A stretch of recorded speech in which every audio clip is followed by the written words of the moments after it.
नमस्कार दोस्तों, टीचर भी यूट्यूब चैनल में आपका एक बार फिर से स्वागत है।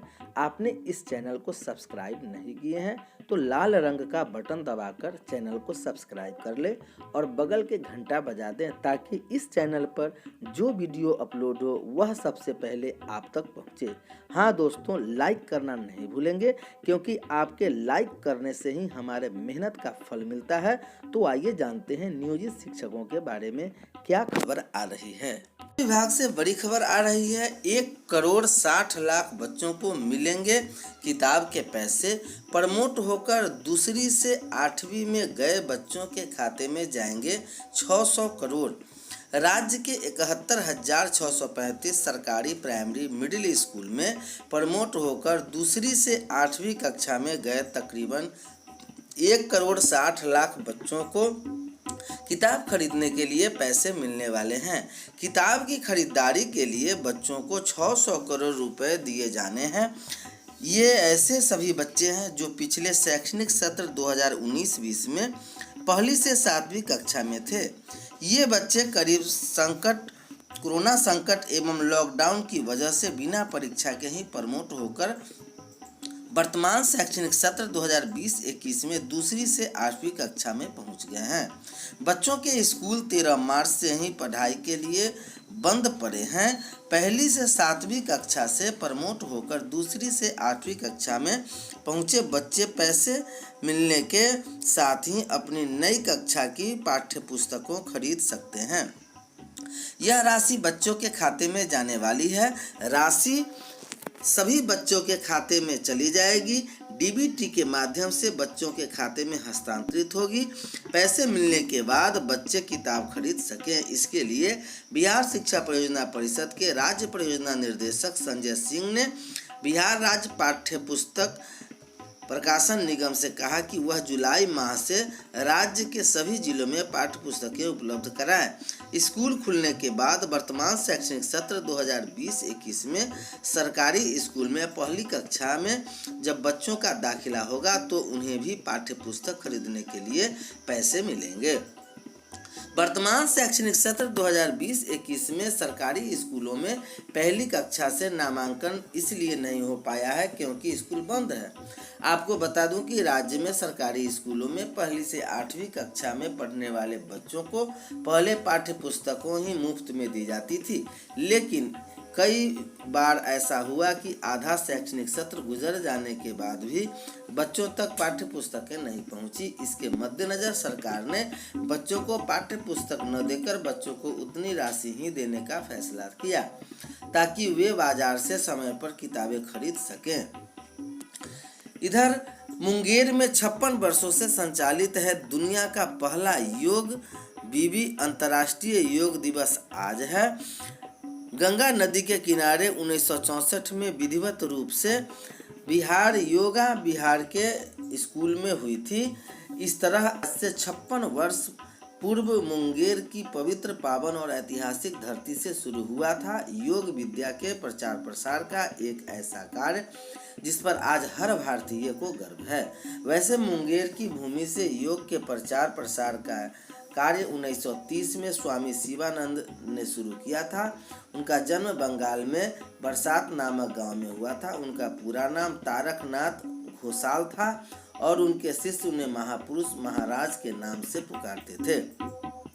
वे रामकृष्ण मिशन के द्वितीय संघाध्यक्ष थे। उन्होंने कर्म योग नए योग से दुनिया को परिचित कराया। 1934 में उनके निधन के बाद उनके शिष्य स्वामी सत्यानंद सरस्वती ने इस कार्य को आगे बढ़ाया और अपने गुरु स्वामी शिवानंद की स्मृति एवं योग की प्राचीन दिवस 1923 में उत्तराखंड के अल्मोड़ में मार्गशीर्ष पूर्णिमा को हुआ था। उसमें पिता ब्रिटिश शासन के पुलिस अधिकारी थे और मां नेपाल के राजघराने से थी। अपने माता पिता की इकलौती संतान सत्यानंद का बचपन से धर्म अध्यात्म में गहरी रुचि थी। 18 वर्ष की अवस्था में घर छोड़ दिया, घर का परित्याग कर दिया। 1 वर्ष के भ्रम में बाद उनके मुलाकात गुरु स्वामी शिवानंद सरस्वती से हुई। 1947 में वे उनसे दीक्षित हो गए। तत्पश्चात 12 वर्ष तक गुरु की सेवा की। वे एक परिवार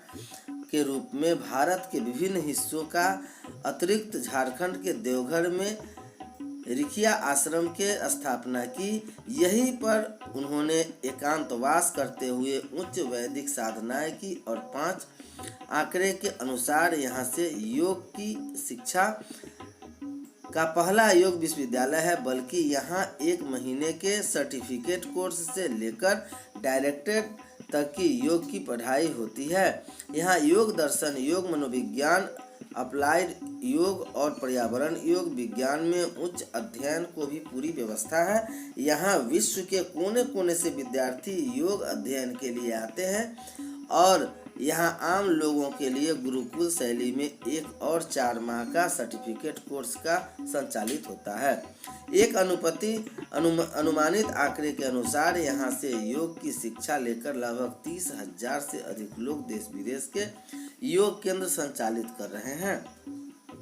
11 दिसंबर 2014 को संयुक्त राष्ट्र संघ द्वारा 21 जून को अंतर्राष्ट्रीय योग दिवस मनाए जाने की घोषणा के बहुत पहले इस योग विद्यालय में संस्थापक सत्यानंद सरस्वती के प्रयास से फ्रांस की शिक्षा प्रणाली में योग का पढ़ाई शुरू हुआ था, जो आज जारी है। मुंगेर के योग विद्यालय आने वाले प्रमुख लोगों में पूर्व राष्ट्रपति APJ अब्दुल कलाम और प्रधानमंत्री इंदिरा गांधी और योग गर्ल्स के नाम से मशहूर अभिनेत्री शिल्पा शेट्टी सहित दर्जनों सेलिब्रिटी शामिल है। वर्ष 2017 में वर्तमान संचालन स्वामी निरंजन नंद ने भारत सरकार के पद्म भूषण से सम्मानित किया। बताया जाता है कि स्वामी निरंजनानंद पंचांग साधना से व्याप्त रहने के कारण नई दिल्ली में आयोजक अलंकार समारोह में शामिल नहीं हो पाए, तो मुंगेर के जिलाधिकारी ने योग विद्यालय आकर पादुका दर्शन आश्रम उन्हें यह अलंकार सौंपा। फीस को लेकर अभिभावकों से साथ मारपीट। जनकपुरा स्थित एक बड़े निजी विद्यालय में स्कूल फीस को लेकर स्कूल प्रशासन और परिजनों में झड़प हो गई। शनिवार को हुई इस घटना के परिजनों ने स्कूल के प्रिंसिपल और स्कूल प्रशासन पर मारपीट का आरोप लगाया। इस मारपीट झड़प का वीडियो भी वायरल हो रहा है। इससे विद्यालय प्रबंधन और अभिभावकों के साथ कहासुनी हो रही है। इससे एक महिला अभिभावक चिल्लाकर कह रही है कि विद्यालय प्रबंधन ने मारपीट बदसलूकी करते हुए इनका मोबाइल तक छीन लिया। इसमें हंगामे में बाद विद्यालय प्रबंधन और वहां के गार्ड और शिक्षक हाथ जोड़कर हो हंगामा कर रहे अभिभावकों को मनाने का भरसक प्रयास किया। इस संबंध में विद्यालय प्रबंधन से संपर्क नहीं हो पाया है। कई अभिभावकों ने आरोप लगाया कि स्कूल की ओर से लॉकडाउन के दौरान की फीस जमा करने अन्यथा विद्यार्थियों का भविष्य खराब करने की धमकी दी जा रही थी। इस मामले में किसी भी पक्ष में थाना पुलिस को कोई शिकायत दर्ज अभी तक नहीं कराया गया है। कोरोना की दवा कहा, यह दवा 34 टैबलेट की स्ट्रिप के लिए 3500 रुपये के अधिकतम खुदरा मूल्य MRP पर 200 मिलीग्राम टैबलेट के रूप में उपलब्ध होगी। ग्लेमार्क फार्मास्यूटिकल्स के चेयरमैन एवं प्रबंध निर्देशक ग्लेन सल्दाना ने कहा, यह मंजूरी ऐसे समय में मिली है जबकि भारत में कोरोना वायरस के मामले पहले की तुलना में अधिक तेजी से बढ़ रहे हैं। इससे हमारी स्वास्थ्य सेवा प्रणाली काफी दबाव में है। उन्होंने उम्मीद जताई है कि फेविफ्लू जैसे प्रभावी इलाज की उपलब्धता से इस दवा को काफी हद तक काम करने में मदद मिलेगा। फेविफ्लू कोविड-19 के उपचार के लिए भारत में पहली मौखिक फेविपिरवीर अनुमोदित दवा है। इसकी सिफारिश पहले दिन में 1800 किलोग्राम को बार में और उसके बाद रोजाना 14 दिनों तक 800 मिलीग्राम 2 बार की गई है। टैबलेट का उत्पादन कंपनी द्वारा हिमाचल प्रदेश के बद्दी में किया गया है।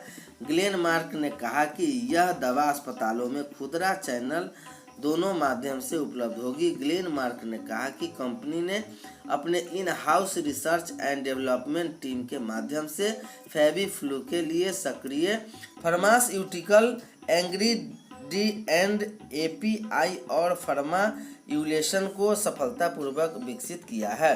कोरोना की दवा मिली कीमत ₹3।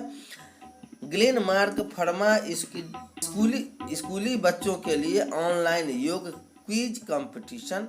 स्कूली बच्चों के लिए नेशनल